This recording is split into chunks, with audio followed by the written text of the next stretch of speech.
Si la situación es nueva, ¿qué requiere? Respuestas nuevas, es evidente, ¿verdad?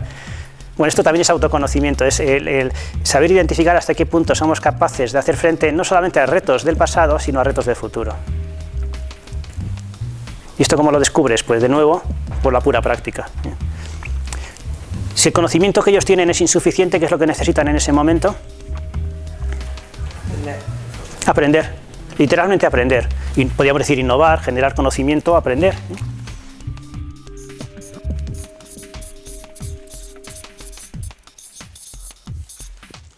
Conocerse a sí mismo no solamente es hacer un repertorio de mis conocimientos, sino que también es hacer un repertorio de mis no conocimientos. Es decir, ¿de qué me siento capaz de aprender? El aprendizaje no es la suma de horas que uno pasa en un sistema educativo.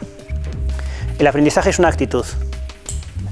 Es una actitud que uno pone en ejercicio bien estando en un aula, porque todos vosotros tenéis experiencia profesional. ¿Dónde habéis aprendido vuestro trabajo? ¿En las aulas? En el día a día, ¿no es cierto? El aprendizaje real es el que cada uno adquiere, digamos, en su propia vida, en su propio entorno profesional. Bueno, el aprendizaje, digamos, el saber lo que podemos aprender es uno de los aspectos esenciales del autoconocimiento. A veces nos limitamos mucho al análisis sobre lo que sabemos. Os explico un poco de qué va esto de aprendizaje, ¿vale? Va de lo siguiente, vamos a ver. Aprendizaje significa incorporar conocimiento que no teníamos previamente. Ese proceso al comienzo de nuestra vida, ¿qué patrón de crecimiento sigue? ¿Cómo crece nuestro conocimiento cuando somos pequeños? Sigue un patrón de crecimiento pues, exponencial, muy rápido, muy fuerte. ¿Qué pasa con el tiempo? Que esa curva, digamos, se va haciendo cada vez casi más plana, ¿no? ¿Nos parece? Porque, ¿sabéis por qué aprendemos, en realidad? Y aprender es, al final, llegar a ser lo que somos. Al final, aprendemos... ¿Por qué aprendemos? Por necesidad. Por necesidad. Aprendemos porque nos enfrentamos a retos o a situaciones que requieren de nosotros conocimientos que no tenemos. Con el paso del tiempo, ¿qué ocurre? Que cada vez sabemos más y, por lo tanto, sentimos menos la necesidad de incorporar conocimiento nuevo. Porque vamos intuyendo que el conjunto de conocimientos que tenemos nos resultan cada vez más suficientes para hacer frente a los retos a los que nos enfrentamos. ¿Sabéis a quién le cuesta mucho aprender? Al que tiene éxito. Todavía la clase dirigente, digamos, está llena de gente que se encuentra un poco en una etapa muy avanzada de su... Ahora te explicaré por qué. En una etapa muy avanzada, digamos, de su propia curva de crecimiento. Probablemente para alcanzar este punto han aprendido mucho. Pero corremos el riesgo, digamos, de llegar al punto de inflexión de esta curva. ¿Sabéis lo que es el punto de inflexión de una curva, ¿no? Donde cambia de tendencia. ¿Sabéis cómo se llama técnicamente este punto? El punto de inflexión de la curva de aprendizaje. Se llama vejez. La vejez en términos psicológicos es básicamente el día en que cerramos la persiana de nuestro aprendizaje. Es decir, es el día, independientemente de la edad que tengamos, en el que consideramos que el bagaje de conocimientos que hemos ido adquiriendo resulta suficiente para hacer frente a los retos que en lo sucesivo se nos presenten. Esta curva, digamos, la podríamos haber dibujado de otra manera, porque efectivamente todos podemos, en un momento incluso en el que hayamos caído en ese acomodamiento, tenemos una cierta capacidad de salir de él. Por así decirlo, sería un tipo de vejez reversible. ¿Sabéis lo que pasa a veces en las empresas? Si esta es la curva de aprendizaje, puede haber otra curva, que es la curva, imaginaros que uno comienza su carrera profesional a los 24, comienza en una determinada posición profesional, ¿y qué hace? Pues su carrera profesional, si le va bien las cosas, seguirá una tendencia ascendente, ¿no es verdad? Hasta que finalmente su carrera profesional se acabe por su jubilación a los 67. Pues mirad, esta área, es decir, la etapa de las vidas profesionales en las que los crecimientos vegetativos en términos jerárquicos o de responsabilidad pasan por encima de la capacidad de aprendizaje de una persona, son el principal peso muerto de muchas organizaciones. Es decir, alguien que ha sido bueno en el pasado, que consolida una posición y sigue beneficiándose de ella, pero que ya deja de ser capaz de aprender.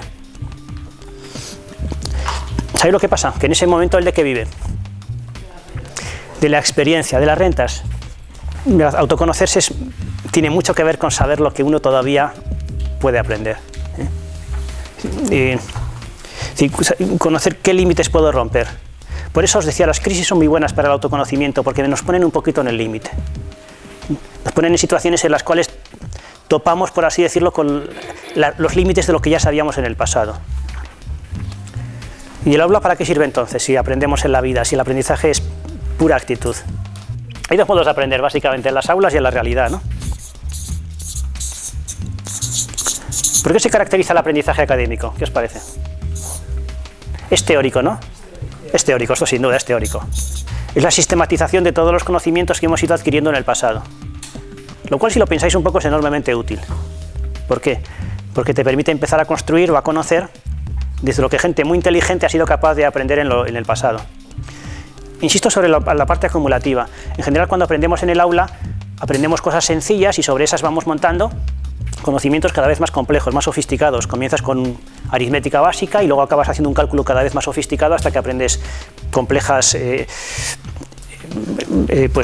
procesos de cálculo muy complejos, etc.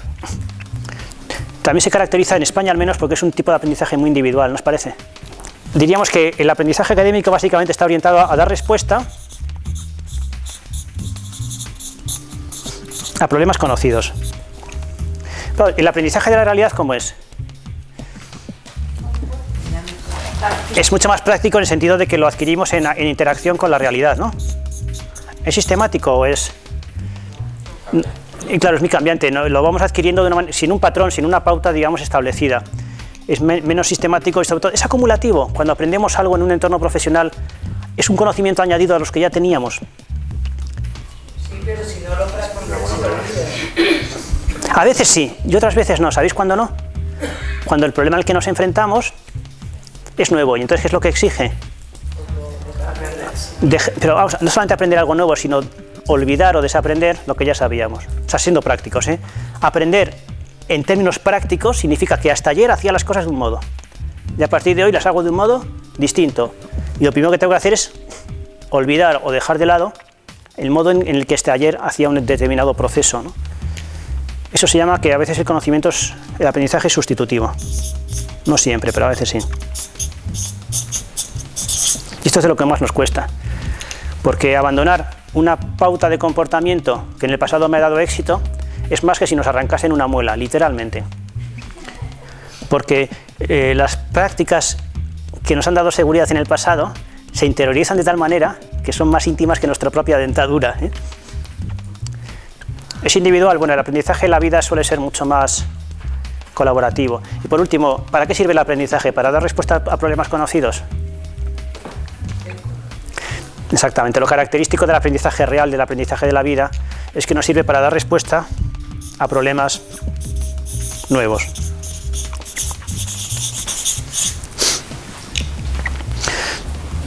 Hay una frase de Benedetti que me gusta mucho en una de sus obras. Dice: cuando me aprendí las respuestas, me cambiaron las preguntas, ¿eh?